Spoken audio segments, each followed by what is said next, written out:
বন্ধুরা, পুরো পৃথিবী যখন করোনায় মহামারীতে একদম বিধ্বস্ত, তখন এক নতুন মহামারী এসে পৃথিবীতে হাজির, সেটা হচ্ছে ব্ল্যাক ফাঙ্গাস। হ্যাঁ, কথা বলছিলাম ব্ল্যাক ফাঙ্গাস নিয়ে। আমরা জানবো এই ব্ল্যাক ফাঙ্গাস মোটামুটি এখন ইন্ডিয়াতে খুব ভয়াবহ আকার ধারণ করছে। তো এটা থেকে বাঁচার উপায় কি কি কি করতে হবে, কি করা যাবে না, বিস্তারিত। সো বন্ধুরা, কথা না বাড়িয়ে সরাসরি আমরা দেখি। So welcome again micro solution 360। So black fungus আসলে কি সেটা একটু দেখি। ব্ল্যাক ফাঙ্গাসের সিমটমটা হচ্ছে চোখে মুখে অনেকটা চোখের রং এরকম হয়ে যায়, এবং এটার ভয়ঙ্কর দিক এত যে যদি আপনি দেরি করে ফেলেন তাহলে আপনার চোখ পচে যাবে এবং চোখ ফেলে দিতে হবে, এবং চোখের ভিতরে যদি মস্তিষ্কের ভিতরে চলে যায় তাহলে আপনার মস্তিষ্ক ড্যামেজ হয়ে যাবে এবং মস্তিষ্ক নষ্ট হয়ে যাবে এবং আপনার মৃত্যু নিশ্চিত।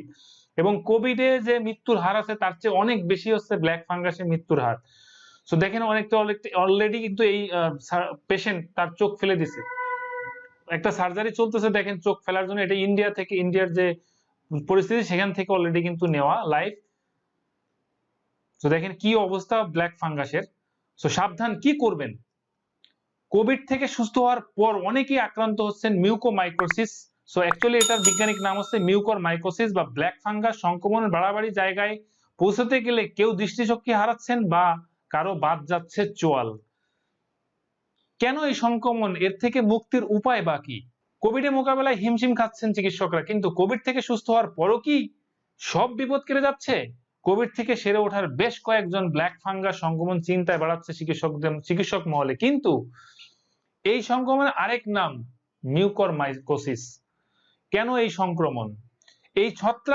এটি একটি ছত্রাক সংক্রমণ যা অত্যন্ত দ্রুত গতিতে মানুষের নাক, চোখ ও কোনো সময় মস্তিষ্কের কোষকে আক্রমণ করে। ইন্ডিয়ার মহারাষ্ট্রে কোভিড থেকে সেরে ওঠা 200 মানুষের মধ্যে এই ধরনের সংক্রমণ দেখা দিয়েছে, যার মধ্যে মৃত্যু হয়েছে কয়েকজনের, আর এটাই বাড়াচ্ছে চিন্তা। বন্ধুরা, আমরা যদি একটু এটার বর্তমান আজকের পরিস্থিতিতে একটু দেখে আসি তাহলে বুঝতে পারবো এটা কত বড় একটা ভয়ঙ্কর পরিস্থিতি। সো বন্ধুরা, আমরা যদি একটু india.com এর দিকে একটু খেয়াল করি আজকে। সো গুজরাটে রিপোর্ট করছে 100 জন, সুরাটে হচ্ছে গিয়ে 40, এবং মহারাষ্ট্রে রিপোর্ট করছে অলরেডি 52 পর্যন্ত মারা গেছে। সো এটা খুব ভয়ঙ্কর একটা রোগ।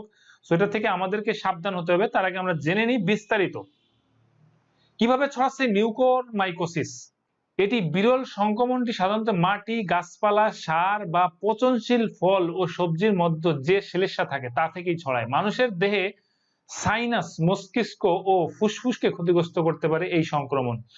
ডায়াবেটিস ও এ আক্রান্ত ব্যক্তি, যাদের রোগ প্রতিরোধ ক্ষমতা অত্যন্ত কম, অথবা ক্যান্সার কিংবা এইচআইভি এইডস এ আক্রান্ত ব্যক্তিদের ক্ষেত্রে এই সংক্রমণ প্রাণহানি হয়ে উঠতে পারে। কিন্তু কোভিড রোগীদের মধ্যে কিভাবে ছড়াচ্ছে এই সংক্রমণ? চিকিৎসকরা মনে করছেন গুরুতর অসুস্থ কোভিড রোগীদের চিকিৎসায় যে স্টেরয়েড ব্যবহার করা হচ্ছে সম্ভবত তা থেকেই ছড়াচ্ছে এই সংক্রমণ। স্টেরয়েড ফুসফুসের প্রদাহ কমাতে সাহায্য করে, কিন্তু স্টেরয়েড রোগ প্রতিরোধ ক্ষমতাও কমিয়ে দেয় এবং রোগীর রক্তচাপ বাড়িয়ে দেয়। চিকিৎসকরা মনে করছেন রোগ প্রতিরোধ ক্ষমতা কমে যাওয়ায় মিউকরমাইকোসিস সংক্রমণের সম্ভাবনা বাড়িয়ে দিচ্ছে। 2020 ডিসেম্বর থেকে 2021 ডিসেম্বর মাত্র 3 মাসে মুম্বাই, বেঙ্গালুরু, হায়দ্রাবাদ, দিল্লি ও পুনের 6 জন চিকিৎসক সংক্রমণে আক্রান্ত হয় 58টি ঘটনার কথা জানিয়েছেন। তাদের মধ্যে বেশিরভাগ রোগী কোভিড-19 থেকে সেরে ওঠা 12 থেকে 15 দিনের মধ্যেই মিউকরমাইকোসিসে আক্রান্ত হন। অধিকাংশ রোগী ছিলেন ডায়াবেটিক ও মধ্যবয়সী। কোভিড সংক্রমণ থেকে সেরে ওঠা 2 সপ্তাহের মধ্যে ছত্রাক আক্রমণের বেশিরভাগ শিকার হন তারা। আবার বেঙ্গালুরু চিকিৎসক মহল জানাচ্ছেন গত 2 সপ্তাহের মধ্যে 19টি মিউকরমাইকোসিস ঘটনা ঘটে, যেখানে আক্রমণ অধিকাংশ কম বয়সী। তাদের মধ্যে কেউ এত অসুস্থ ছিল যে তাদের অস্ত্রোপচার কিন্তু করা যায়নি। চিকিৎসকরা জানাচ্ছেন গত বছর করোনায় প্রথম ঢেউয়ের সময় এই সংক্রমণ খুবই কম ছিল, কিন্তু এই দ্বিতীয় ধাক্কায় যে অনেক বেশি বেড়ে গেছে। এই ছত্রাক সংক্রমণে আক্রান্ত রোগীদের মধ্যে যে উপসর্গ দেখা যায় তা হলো নাক বন্ধ হয়ে যাওয়া, নাক থেকে রক্ত পড়া, চোখ জ্বালা পোড়া করা, চোখের ব্যথা, চোখের দৃষ্টি ঝাপসা হয়ে আসা ও শেষ পর্যন্ত দৃষ্টি চলে যাওয়া, নাকের চারপাশে কালো ছোপ পড়ে যাওয়া। চিকিৎসকরা বলেছেন যাদের কাছে রোগীরা দেরি করে আসছেন তখন তারা দৃষ্টি হারাতে শুরু করে দিচ্ছে, ফলে অস্ত্রোপচার করে চোখ বাদ দেওয়া ছাড়া উপায় থাকে না।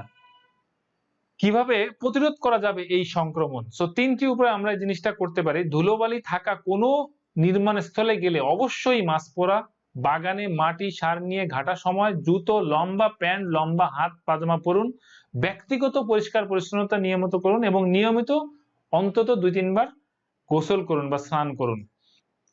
কখন সতর্ক হবেন? সাইনাসাইটিস, নাক বন্ধ হয়ে যাওয়া বা নাকে সর্দি জমা, নাক দিয়ে সর্দি বের হওয়া, কালচে অবলিক রক্ত সহ চোয়ালে ব্যথা হওয়া, মুখে একদিকে ব্যথা, আষাঢ় হয়ে আসা বা জ্বালা করা, নাকের আগায় বা চারপাশে কালচে হয়ে গিয়ে ত্বকের রং বদলে যাওয়া, দাঁতে ব্যথা, দাঁতে আলাদা হয়ে যাওয়া, চোয়াল আটকে যাওয়া, চোখে দৃষ্টি ঝাপসা হয়ে যাওয়া বা দুটো করে দেখা, চোখে ব্যথা, জ্বর, চোখে জ্বালা, থাম্বোসিস ও নেক্রোসিস, বুকে ব্যথা, শ্বাস প্রশ্বাসের সমস্যা বাড়তে থাকা। কি করতে হবে? হাইপারগ্লাইসেমিয়া নিয়ন্ত্রণ রাখতে হবে। কোভিড এর চিকিৎসার পর ছাড়া পেয়ে ডায়াবেটিস রক্তে গ্লুকোজের মাত্রা দেখে নিয়ন্ত্রণ করতে হবে। সঠিকভাবে স্টেরয়েড ব্যবহার করতে হবে, সঠিক সময়ে সঠিক ডোজ ও কোর্স পূর্ণ করতে হবে। অক্সিজেন থেরাপির সময় পরিষ্কার ও ফোটানো জল ব্যবহার করা, সঠিকভাবে জেনে ছত্রাক সংক্রমণ প্রতিরোধকারী অ্যান্টিবায়োটিক ওষুধ খেতে হবে। কি করবেন না, এটা খুবই গুরুত্বপূর্ণ। এই সংক্রমণের উপসর্গ অবহেলা করা যাবে না। নাক বন্ধ হওয়া ঘটনাকে ব্যাকটেরিয়াজনিত সাইনোসাইটিস বলে অবহেলা করা যাবে না, বিশেষত যেখানে রোগ প্রতিরোধ ক্ষমতা কম। ছত্রাক সংক্রমণ হচ্ছে কিনা জেনেও বিশেষ পরীক্ষা করতে দ্বিধা করবেন না।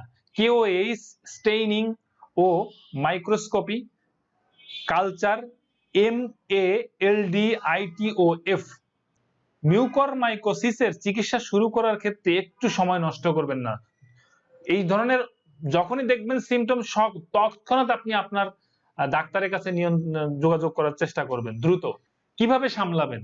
ডায়াবেটিস ও ডায়াবেটিক কেটোঅ্যাসিডোসিস নিয়ন্ত্রণ করুন, স্টেরয়েড ব্যবহার কমান, রোগ প্রতিরোধ ক্ষমতার উপর প্রভাব ফেলে এমন ওষুধ বন্ধ করুন, তবে সেটা অবশ্যই ডাক্তারের সাথে কথা বলে নেবেন। নেক্রোটিক উপাদান বাদ দেওয়ার জন্য অস্ত্রোপচার প্রয়োজন হলে তা অবশ্যই করান। কোন রকম অ্যান্টিফাঙ্গাল প্রফিল্যাক্সিস নয়।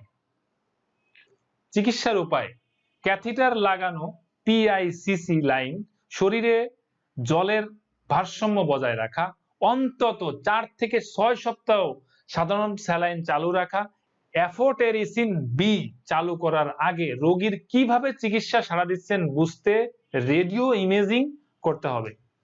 সো বন্ধুরা, এই টোটাল যে ইনফরমেশনটা নিয়ে যে নিউজ সোর্স সেটা হচ্ছে এ সময় ইন্ডিয়া টাইমস থেকে। সো বন্ধুরা, please visit the link for details, and if you have any black fungus disease symptom, please visit your doctor immediately. কোনো প্রকার লেট করবেন না, এবং যে ডাক্তারের কাছে এট ফার্স্ট আপনি যাবেন সেটা হচ্ছে নাক কান গলা এবং চোখের ডাক্তার। সো বিস্তারিতের জন্য বন্ধুরা আপনারা এই যে লিংকটা আছে এই লিংকটা ভিজিট করুন। সো ভালো থাকবেন বন্ধুরা। এই ব্যাপারে যদি মন্তব্য থাকে অবশ্যই কমেন্ট করে জানাবেন, এবং এই ভিডিওটা অনেক বেশি শেয়ার করবেন যাতে করে যারা সোশ্যাল সাথে কানেক্টেড আছে অনেক মানুষ যাতে বুঝতে পারে এবং তারা সচেতন হতে পারে। ভালো থাকবেন। আসসালামু আলাইকুম।